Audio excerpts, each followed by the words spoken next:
மே 8 7 8 மே 8 இல்லைங்க மேம், மே 8 8/5 8/5 2019 2019 மதியம் 12:01 PM 12:01 PM கோயம்புத்தூர்ல பிறந்தாங்க. கோயம்புத்தூர். ராசி நட்சத்திரம் லக்னம் சொல்லுங்கம்மா.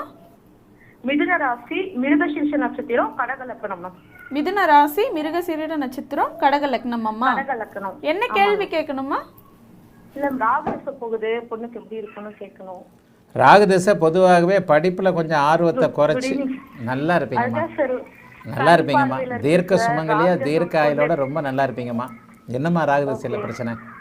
இல்ல சார், சனி பார்வையில இருக்கு, எப்படி இருக்குன்னு தெரிஞ்சுக்கணும். சனி பார்வையில இருக்கு சார், சுக்கிரன் உச்சமாயி வர்க்கோத்தமா இருக்கு. அது நல்லதாங்க சார். நீங்க அங்கேயும் உச்சமாக கூடாது, நவாம்சத்துலயும் உச்சமாக கூடாதுன்னு சொல்லியிருக்கீங்க. இருந்தாலும் பரவாயில்லம்மா, சுக்கிர திசை வரப்போறது இல்லைல்ல. அதான் சார், அப்பாக்கெல்லாம் நல்லா இருக்குங்களா? ஏன்னா சுக்கிரன் 9ஆம் இடத்துல இருக்கு. குரு பார்க்கிறார்ல, ஃபேமிலி லைஃப்ல குரு பார்வை இருக்குல்லம்மா. 9ஆம் இடத்திற்கு குரு பார்வை இருக்கிறது வந்து தகப்பனுக்கு எந்த விதமான கெடுதலையும். சுக்கிர திசை வரக்கூடாதுமா. 7ஆம் அதிபதி 6ல மறைஞ்சிருக்கு இல்லைங்க சார், அதான் ஃபேமிலி லைஃப் ஏதாவது அஃபெக்ட் பண்ணுமா, நல்லா இருக்குமா? பரவாயில்லம்மா. 7ஆம் அதிபதி அங்கே 6ல மறைஞ்சாலும் அது குருவோட வீடு, கேதுவோட அமைப்பு. பெண் குழந்தையா? ஆமா சார், பெண் குழந்தையும்.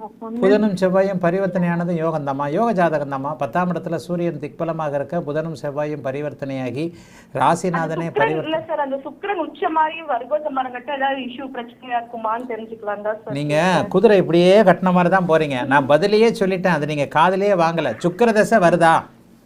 வரல சார், வரல சார். அப்புறம் ஏமா அதை பத்தி கவலைப்பட்டுக்கிட்டு? ஒரு கெட்டவன் நம்ம கிட்ட வரப்போறான்னு இருக்கு. ஒரு கெட்டவன் இருக்கிறான், தூரத்துல இருக்கிறான். ஒரு ரவுடி பைய கையில கத்தி வச்சிருக்கிறான். கிட்ட வந்தானா வெட்டுவான். கிட்ட வர்றானா வந்தா தானே பிரச்சனை. அவன் பாட்டுல தூரத்துல 2வது தெருல அப்படியே திரும்பி போயிட்டான்னா பிரச்சனை கிடையாதுல்ல. இப்ப நடக்கிறது ராகுதசை.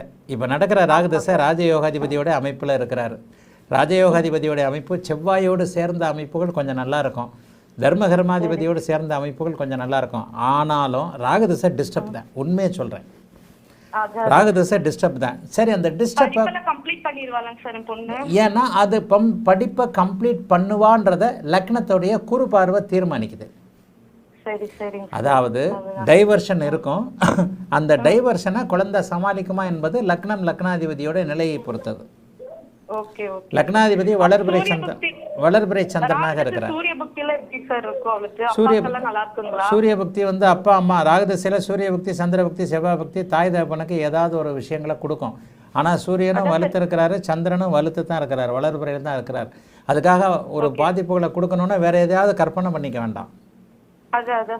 நல்ல விதமான ராகுவுக்கு வீடு கொடுத்தவர் பரிவர்த்தனையானது ஒரு நிலையில நல்ல அமைப்பு. ஆனால் ராகுதசை முடியணும் அந்த குழந்தைக்கு. 20 வயசு 19 வயசுல ராகுதசை முடியுது. கல்வியை முடிக்கக்கூடிய அமைப்புகளில் ராகுதசை முடிஞ்சு அதுக்கப்புறம் கிரேட்டான, அதாவது நல்ல நிலைமையில் இருக்கக்கூடிய குருதசை வருவது. அதற்கப்புறம் பார்த்தீங்கன்னா சுபத்துவ அமைப்புகளில் நல்ல விதமாக குருவின் வீட்டில் இருக்கிற சனி தசை வர்றது யோகதசை. 35 வருஷம் யோகதசை.